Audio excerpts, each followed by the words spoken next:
Welcome to Brihanmumbai महानगर पालिका MCGM online virtual classroom में आपका खुशामदीद। वेलकम, खैर मकदम है। चलिए शुरू करते हैं आज का सेशन, जो कि बहुत ही दिलचस्प इंफॉर्मेटिव है, और मैं हूं आपकी मौलमा शेख आमिना सिराजुद्दीन। तो चलिए शुरू करते हैं। अस्सलाम वालेकुम अजीज तुलबा तलबात, उम्मीद है आप सभी खैर। बिस्मिल्लाहिर्रहमानिर्रहीम। शुरू अल्लाह के नाम से जो निहायत मेहरबान और रहम वाला है।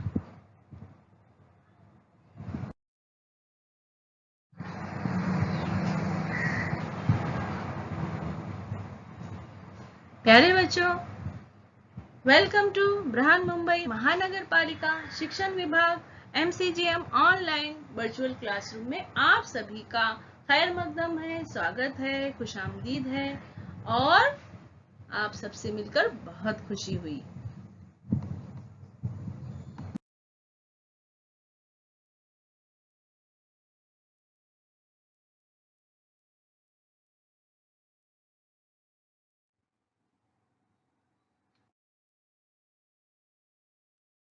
जमात दुआम,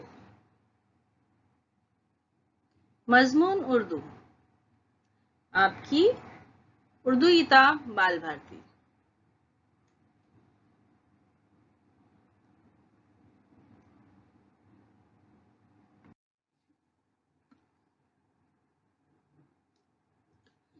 सबक नंबर 4, नेकी का असर।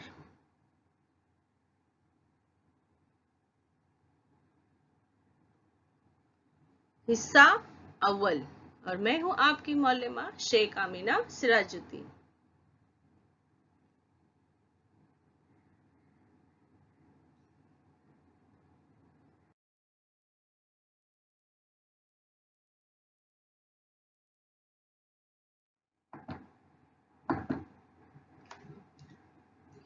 नेकी का असर। नेकी मतलब क्या प्यारे बच्चों? जब हम बाजार में जाते हैं, कुछ सामान खरीदना होता है, तो हमको दुकानदार को देना पड़ता है पैसे। अगर हमारे पास पैसे हैं तो हमको सामान मिलेगा। इसी तरह अगर हम दुनिया में कोई अच्छा काम करते हैं तो हमको नेकी मिलती है, हमको सवाब मिलता है। और यही नेकी जब हम जन्नत में जाएंगे तो हमें यही नेकी वहां देना होगा जन्नत में जाने के लिए। तो हमको क्या करना है प्यारे बच्चों? दुनिया में ही सवाब कमाना है। और सवाब कैसे मिलेगा? अच्छे कामों से, किसी की मदद करके, तो किसी की तकलीफ दूर करके हमें अच्छे काम करने हैं तो हमें सवाब मिलेगा, और वो सवाब जो है वो नेकी होती है। तो हमको इस तरह से नेकी करना है और उसके बदले में हमको मिलेगा जन्नत। तो अल्लाह ताला हमें नेकी करने की तौफीक अता फरमाए, आमीन। तो चलिए सबक शुरू करते हैं। तुम कहाँ जा रहे हो बेटा? मैं एक सौदागर के पास जा रहा हूँ। अच्छा, मैं समझा तुम किसी के पास पढ़ने जा रहे हो।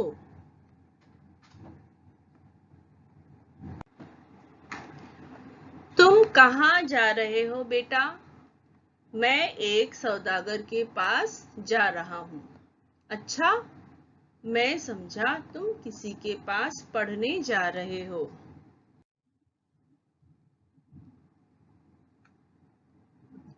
शहर के मशहूर आलिम की ये बात सुनकर नौजवान नौमान सोच में पड़ गया। उसने वालिद के इंतकाल के बाद अपना खानदानी कारोबार संभाल लिया था।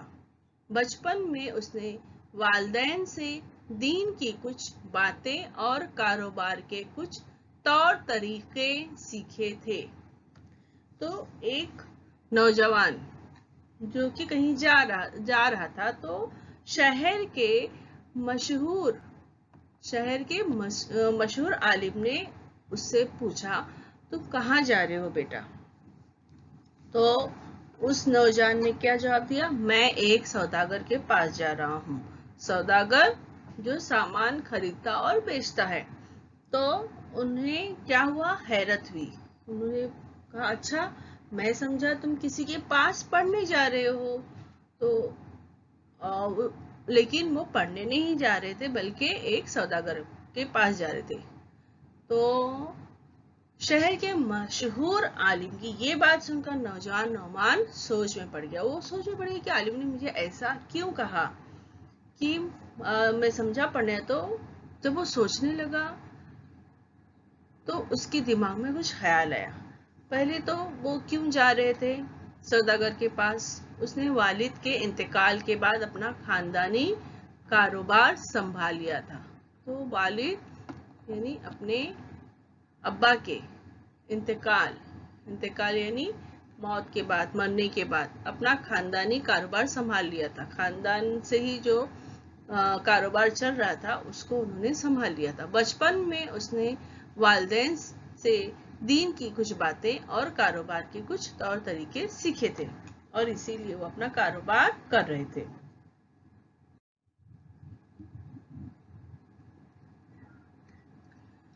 आलिम की बात सुनकर नौमान ने शहर के मदरसे में दाखिला ले लिया। वो ज़हीन तो था ही, उसे इल्म हासिल करने की लगन भी थी। उसकी मेहनत रंग लाई। एक वक्त ऐसा आया कि उसी मदरसे के सबसे बड़े उस्ताद के इंतकाल के बाद नौमान को उस्ताद मुकर्रर किया गया। तो आलिम की बात सुनकर नौमान ने क्या किया? जब वो सोच में पड़ गए, है ना, कि मुझे आलिम ने इस तरह क्यों कहा कि मैं पढ़ने जा रहा हूँ, उन्हें लगा कि मैं पढ़ने जा रहा हूँ। जब सोच में पड़ गए और उन्होंने सोचा तो उन्होंने क्या किया कि आलिम की बात सुनकर नौमान ने शहर के मदरसे में दाखिला ले लिया। वो ज़हीन तो था ही, उसे इल्म हासिल करने की लगन भी थी, यानी उन्हें इल्म हासिल करने का शौक था। लगन यानी शौक।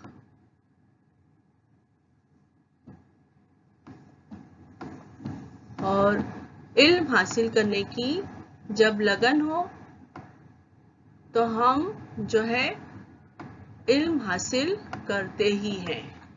तो अपने दिल में जो है इल्म हासिल करने की लगन पैदा करनी चाहिए ताकि हम ज़्यादा से ज़्यादा इल्म हासिल कर सकें। देखो अभी इसमें इल्म हासिल करने की लगन से उन्होंने आगे क्या क्या किया। तो वो ज़हीन थे, यानी बहुत ही अक्लमंद, ज़हीन, होशियार थे और इल्म हासिल करने की लगन भी थी। उसकी मेहनत रंग लाई। एक वक्त ऐसा आया कि उसी मदरसे के सबसे बड़े उस्ताद के इंतकाल के बाद नौमान को उस्ताद मुकर्रर किया गया। वो इतना अच्छा पढ़ते थे कि वो जब बड़े उस्ताद का इंतकाल हुआ तो उसके बाद नौमान को ही उस्ताद बना दिया गया। तो सोचो बच्चों, उन्होंने किस लगन से तालीम हासिल की, किस लगन से इल्म हासिल की कि उनका दर्जा इतना बुलंद हो गया कि वो उस्ताद बन गए। आलिम, मेरी बात आप भी रिपीट करो, दोहराओ। आलिम की बात सुनकर नौमान ने शहर के मदरसे में दाखिला ले लिया। वो ज़हीन तो था ही, उसे इल्म हासिल करने की लगन भी थी। उसकी मेहनत रंग लाई। एक वक्त ऐसा आया कि उसी मदरसे के सबसे बड़े उस्ताद के इंतकाल के बाद नौमान को उस्ताद मुकर्रर किया गया।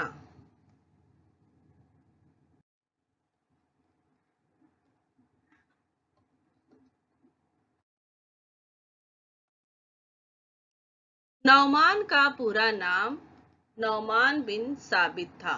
दुनिया जिसे इमाम अबू हनीफा रहमतुल्लाह अलैह के नाम से जानती है। इमाम अबू हनीफा रहमतुल्लाह नेक, दीनदार और खुदा से डरने वाले इंसान थे। उनकी जिंदगी के वाकयात से हम बहुत कुछ सीख सकते हैं। तो वो जो नौजवान जिसका नाम नौमान था, उनका पूरा नाम क्या था? नौमान बिन साबित था, और बाद में दुनिया जिसे इमाम अबू हनीफा रहमतुल्लाह के नाम से जानती है। इमाम अबू हनीफा रहमतुल्लाह नेक, दीनदार और खुदा से डरने वाले इंसान थे। उनकी जिंदगी के वाकयात से हम बहुत कुछ सीखते हैं।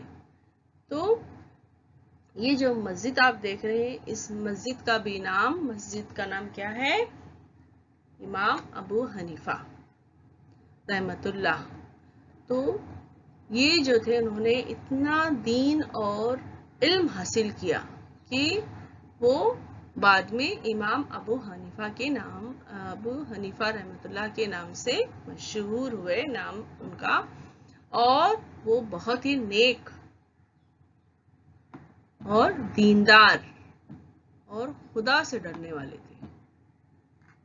और हमें भी प्यारे बच्चों नेक, दीनदार और खुदा से डरने वाला ही बनना है।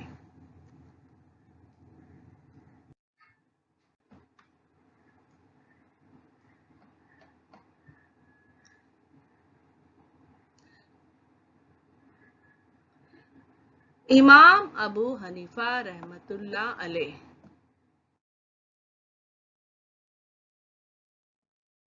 इमाम अबू हनीफा रहमतुल्लाह अलैह शुरू में कपड़े की तिजारत किया करते थे। मेरे बच्चों, इमाम अबू हनीफा जो थे वो सुन्नी फिका के बानी थे। एक मर्तबा उन्होंने अपने मुलाजिम को दुकान पर ले जाने के लिए कपड़े दिए, तो उन्होंने देखा कपड़े के एक थान में कुछ खराबी है। इमाम अबू हनीफा रहमतुल्लाह ने मुलाजिम से कहा, जब कोई इस कपड़े को खरीदे तो उसे ये खराबी बता देना और कम दामों में फरोख्त करना। तो इमाम अबू हनीफा शुरू में किस चीज की तिजारत करते थे? तो कपड़े की तिजारत किया करते थे। एक मर्तबा उन्होंने अपने मुलाजिम यानी जो दुकान में काम करता था वो, ठीक है, काम करने वाला नौकर, मुलाजिम को दुकान पर ले जाने के लिए कपड़े दिए। तो उन्होंने यह कपड़े की एक थान यानी जो कपड़ों का बड़ा सा बंडल होता है वो, तो थान में कुछ खराबी है। इमाम अबू हनीफा ने मुलाजिम से कहा, जब कोई उस कपड़े को खरीदे तो उसे ये खराबी बता देना, यानी बता देना कि ये कपड़ा खराब है। किसी ने अगर पसंद किया और वो लेना चाहता है तो उसे बता देना कि इस कपड़े में ये खराबी है। हो सकता है उसमें कुछ दाग लगा हो या उसमें छेद हो। तो उन्होंने कहा कि खराबी बता देना, उसके बाद भी अगर वो लेना चाहे तो कम दामों में फरोख्त करना यानी बेचना। फरोख्त करना यानी बेचना।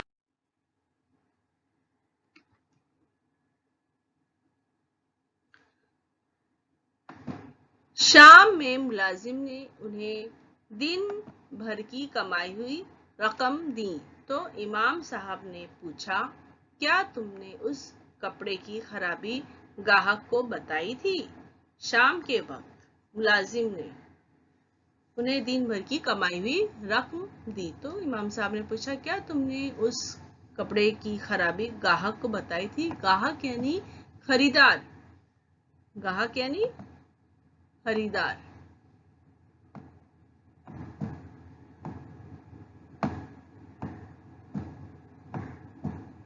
खरीदने वाला। तो शाम में जब वो हिसाब किताब देने के लिए मुलाजिम जब इमाम साहब को रकम दे रहा था, तो उनको याद आया कि एक कपड़े में खराबी थी, तो उन्होंने पूछा, क्या तुमने उस कपड़े की खराबी ग्राहक को बताई थी? तो मुलाजिम ने क्या कहा? मुलाजिम ने कहा, माफ कीजिए, ये बात तो मैं उसे बताना भूल गया। तो मुलाजिम ने माफी मांगी कि मैं ये बात बताना ग्राहक को भूल गया कि इस कपड़े में खराबी है। ये सुनकर इमाम साहब अफसोस करने लगे। उन्होंने उस दिन की सारी कमाई सदका कर दी। सदका यानी किसी गरीब को दे दी। शाम में मुलाजिम ने उन्हें दिन भर की कमाई हुई रकम दी तो इमाम साहब ने पूछा, आप भी पढ़ो हाँ मेरे बात, क्या तुमने उस कपड़े की खराबी ग्राहक को बताई थी? मुलाजिम ने कहा, माफ कीजिए, ये बात तो मैं उसे बताना भूल गया। ये सुनकर इमाम साहब अफसोस करने लगे। उन्होंने उस दिन की सारी कमाई सदका कर दी। अफसोस ने बहुत दुख हुआ कि उस ग्राहक को क्या हुआ, हमने गलत चीज दे दी। वो बहुत अफसोस करने लगे।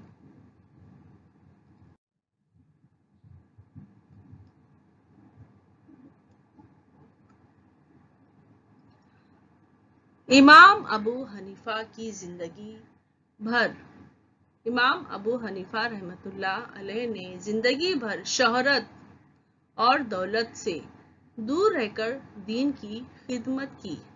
उन्होंने अपने इल्म से लोगों को फायदा पहुंचाया। आम लोगों के साथ भी उनका बर्ताव एक होता था। तो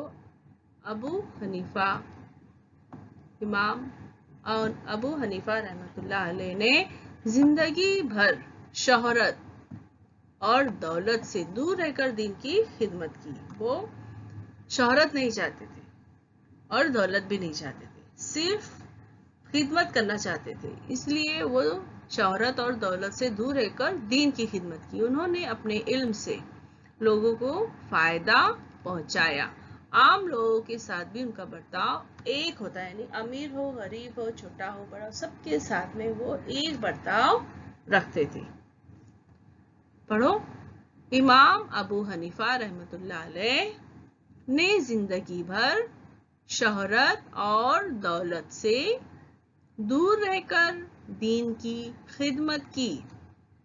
उन्होंने अपने इल्म से लोगों को फायदा पहुंचाया। आम लोगों के साथ भी उनका बर्ताव एक होता था। ये मस्जिद जो है आप देख रहे हैं वो अबू हनीफा, उसका नाम है अबू हनीफा।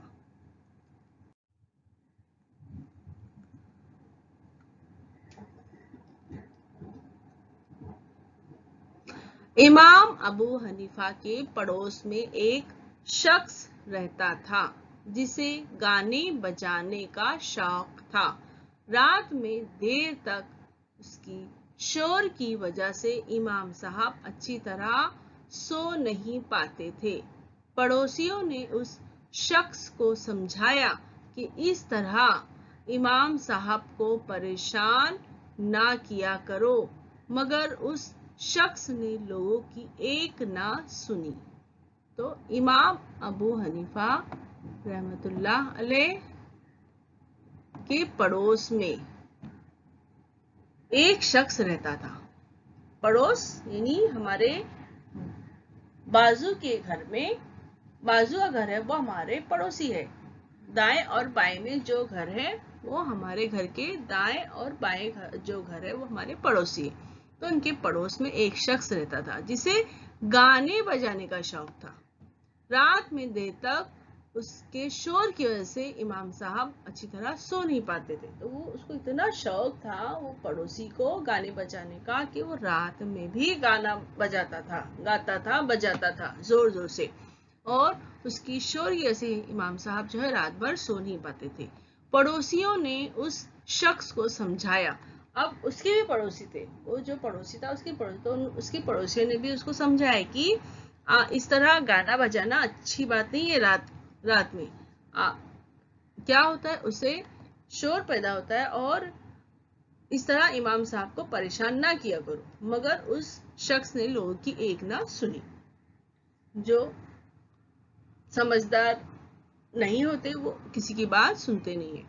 تو کیا ہوا کہ اسے بالکل بھی نہیں سنا اور اسی طرح گانا بجانا کرتا رہا اور امام صاحب کو پریشان کرتا رہا. پڑھو میرے بعد. امام ابو حنیفہ رحمۃ اللہ علیہ کے پڑوس میں ایک شخص رہتا تھا جسے گانے بجانے کا شوق تھا. رات میں دیر تک اس کے شور کی وجہ سے امام صاحب اچھی طرح سو نہیں پاتے تھے. پڑوسیوں نے اس شخص کو سمجھایا کہ اس طرح امام صاحب کو پریشان نہ کیا کرو, مگر اس شخص نے لوگوں کی ایک نہ سنی.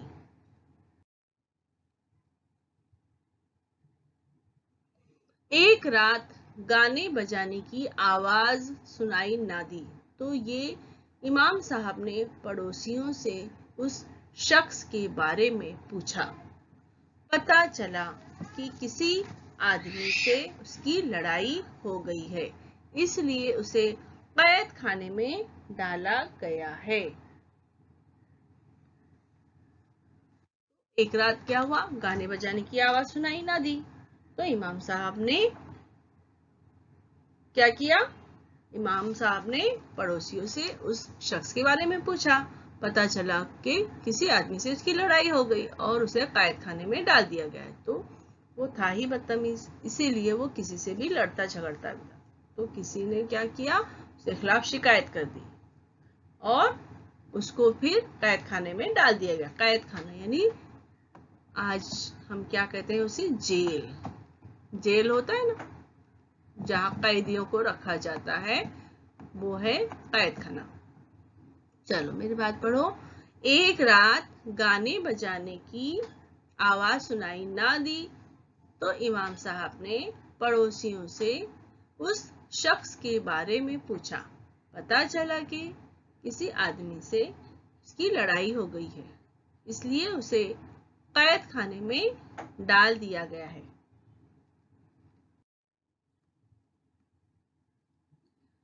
امام صاحب نے قاضی سے گزارش کی کہ اس آدمی کو رہا کر دیا جائے. قاضی نے کہا, آپ ایک ایسے بے ادب شخص کی مدد کر رہے ہیں جو آپ کو تکلیف پہنچاتا ہے. امام صاحب نے کہا, وہ میرا پڑوسی ہے, مجھ پر اس کا حق ہے کہ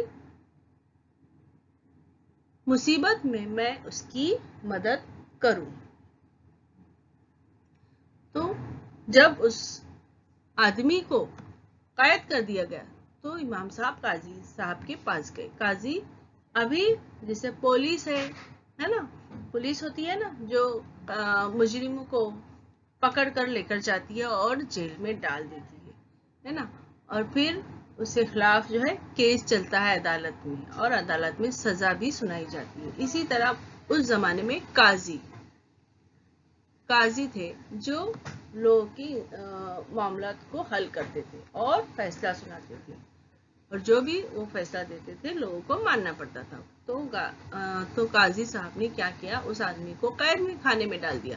تو امام صاحب وہ قاضی سے گزارش یعنی ان سے کیا کی, ریکویسٹ کی کہ اس آدمی کو رہا کر دیا جائے. رہا یعنی آزاد کر دیا جائے, یعنی قید خانے سے نکال دیا جائے. تو قاضی صاحب نے کیا کہا, آپ ایک ایسے بے ادب شخص, یعنی کتنا بدتمیز ہے نا, بے ادب ہے اور وہ کیا نہیں کرتا, کسی کی ادب نہیں کرتا. تو ایسے شخص کی آپ مدد کرنا چاہ رہے جو آپ کو تکلیف بھی پہنچاتا تھا. اگر ہم کو کوئی تکلیف پہنچاتا اور اس کو اس طرح سے سزا دیتا, ہم ایک پل کے لیے سوچتے تھے اچھا ہوا ہے نا کہ ہم کو تکلیف دیتا تھا اس لیے جیل ہو گئی. لیکن امام صاحب نے ایسا نہیں سوچا کہ انہوں نے کہا کہ وہ میرا پڑوسی ہے تو مجھ پر اس کا حق ہے. یعنی پڑوسیوں کا حق ہم پر ہوتا ہے پیارے بچوں, کہ اگر پڑوسی کوئی مصیبت میں ہے تو ہمیں اس کی مدد پہلے کرنا ہے. پڑوسیوں کا حق ہم پر بہت زیادہ ہے، اس لیے پڑوسیوں کی مدد کرنا ہے، نہ کہ کبھی ان کو ستانا ہے. تو یاد رکھو پیارے بچوں کہ پڑوسیوں کو کبھی بھی تکلیف نہیں دینا ہے، بلکہ اگر وہ مصیبت میں ہیں ان کی ہمیں مدد کرنی ہے. تو انہوں نے بھی یہی کہا کہ مجھ پر اس کا حق ہے، وہ میرا پڑوسی ہے، میں اس کی مدد ضرور کروں گا.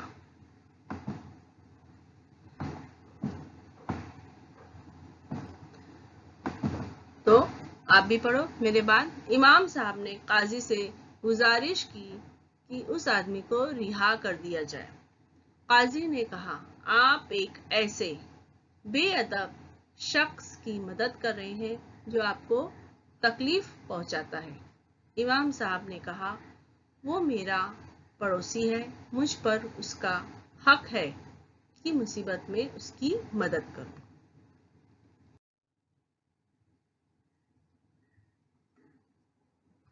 یہ جو آپ دیکھ رہے ہیں نا پیارے بچوں، یہ امام ابو حنیفہ رحمۃ اللہ علیہ کی مزار ہے. ان کو امام اعظم بھی کہا جاتا ہے. قید سے چھوٹنے کے بعد اس شخص پر امام صاحب کے نیک برتاؤ کا ایسا اثر ہوا کہ اس نے برے کاموں سے توبہ کر لی. قید سے چھوٹنے یعنی جب وہ قید سے آزاد ہوا تو اس شخص پر امام صاحب کے نیک برتاؤ، انہوں نے اس کے ساتھ نیک برتاؤ کیے نا اپنے پڑوسی کے ساتھ میں. وہ تو انہیں کتنا ستاتا تھا، ہے نا، گانا بجانا کرتا تھا تو رات بھر بیچارے سو نہیں پاتے تھے. لیکن انہوں نے جب یہ مصیبت میں تھا ان کا پڑوسی یہ شخص، تو امام صاحب نے یہ نہیں سوچا کہ اس نے میرے ساتھ میں کچھ غلط کیا، مجھے ستایا، بلکہ انہوں نے اس کے ساتھ میں نیک برتاؤ کیا. تو اس وجہ سے اس شخص کے دل پر ان کے نیک برتاؤ کا ایسا اثر ہوا کہ اس نے کیا کیا، برے کاموں سے توبہ کر لی اور اچھا انسان بن گیا. تو پیارے بچوں، نیکی جو ہے وہ نیکی کا اثر کس طرح ہوتا ہے؟ اچھے برتاؤ کی وجہ سے ہمیں نیکی ملتی ہے نا. تو نیکی کا اثر یہ ہوتا ہے کہ برا انسان بھی اچھا بن جاتا ہے. تو چلیے میری بات پڑھیے. قید سے چھوٹنے کے بعد اس شخص پر امام صاحب کے نیک برتاؤ کا ایسا اثر ہوا کہ اس نے برے کاموں سے توبہ کر لی. توبہ کرنا یعنی اب وہ سے دل میں ٹھان لیا اور اللہ تعالیٰ سے معافی مانگ لی کہ میں ایسا کبھی ایسا غلط کام نہیں کروں گا. نیک برتاؤ یعنی اچھا برتاؤ، کسی کے ساتھ میں اچھا کرنا. تو پیارے بچوں، ہم نے اس سبق سے کچھ اچھی باتیں سیکھی ہے نا. اس سبق سے ہمیں کیا کیا حاصل ہوا ہے؟ سبق سے حاصل ہونے والی اچھی باتیں تو کیا ہے وہ؟ علم حاصل کرو. تو سب سے اچھی بات جو ہے علم حاصل کرنا ہے. اس سبق سے ہمیں یہ اچھی بات معلوم ہوئی کہ علم حاصل کرو. علم حاصل کرنے سے انسان جو ہے اچھائی اور برائی میں فرق کرتا ہے اور لوگوں کو بھی اچھی باتیں بتاتا ہے. تو ہمیں اچھی باتیں بتانا چاہیے، اس کے لیے ہمیں علم حاصل کرنا چاہیے تاکہ ہم اس طرح کے سمجھدار بنے. سبق سے حاصل ہونے والی اچھی باتیں دوسری کون سی ہے؟ کام ایمانداری سے کرو. کام ایمانداری سے کرو. ہمیں اس سبق سے یہ بھی حاصل ہوتا ہے کہ اپنا کام ہمیں ایمانداری سے کرنا چاہیے. دوسرا ہے، تیسری بات ہے امیر غریب چھوٹا بڑا سب کی عزت کرو. امیر غریب چھوٹا بڑا سب کی عزت کرو. تو ہمیں سب کی عزت کرنا چاہیے، چاہے وہ امیر ہو، غریب ہو، چھوٹا ہو، بڑا ہو. پڑوسیوں کا بھی حق ہے اور پڑوسیوں کو تکلیف نہ دو. یہ اچھی بات ہمیں पता चली, है ना। हमने ये बात अच्छी सीखी कि पड़ोसियों का भी हक है और पड़ोसियों को तकलीफ ना दो। और क्या सीखा और कौन सी बात हमने हासिल की? अपने अखलाक अच्छे करो, अच्छे अखलाक से बुरे लोग सुधर जाते हैं। तो अच्छे अखलाक यानी हमारा बर्ताव कैसा होना चाहिए? अच्छा होना चाहिए, और अच्छे अखलाक से बुरे लोग भी सुधर जाते हैं।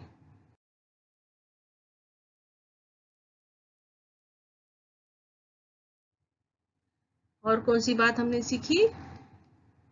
एक दूसरे की मदद करो।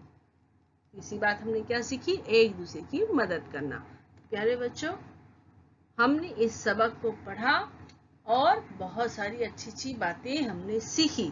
ये बातें आप ज़हन नशीन कर लो और अपने दिल में ठान लो, ये इरादा कर लो पक्का कि हमें भी ये सब चीज़ें अपने अंदर पैदा करनी है। इल्म हासिल करना है, एक दूसरे की मदद करना है, ईमानदारी से काम करना है, लोगों की इज्जत करना है, पड़ोसियों की मदद करना है ना प्यारे बच्चों? तो इन बातों पर ज़रूर अमल कीजिए और हमेशा करने की कोशिश कीजिए। ये सबक यही खत्म होता है। हम दूसरे हिस्से में इसकी सरगर्मियां देखेंगे। तो उम्मीद है प्यारे बच्चों ये सबक आपको पसंद आया होगा और आपने बहुत सारी अच्छी अच्छी बातें इससे सीखी है, हासिल की हैं। तो आप उस पर ज़रूर अमल कीजिए और चैनल को सब्सक्राइब करना ना भूलें और इस वीडियो को लाइक करना भी ना भूलें। मिलते हैं अगले एजुकेशनल वीडियो में। Thanks for watching. देखने के लिए शुक्रिया। हाँ प्यारे बच्चों, एक बात कहना तो मैं भूल ही गई। आपको अगर ये वीडियो अच्छी लगी है तो आप इसको लाइक ज़रूर कीजिए। नीचे देखिए 2 थंब है, लाइक और डिसलाइक। तो आप लाइक का थंब जो है वो प्रेस कीजिए, ना तो आप कर ही सकते हो। चलिए शुक्रिया, फिर मिलते हैं अगले वीडियो में। अजीज तुलबा और तालिबात, उम्मीद है इस वीडियो से आपने जो भी मालूमात हासिल की है आपके इम्तिहान में वो कारआमद साबित होंगी। और हम मिलते हैं अगले सेशन में।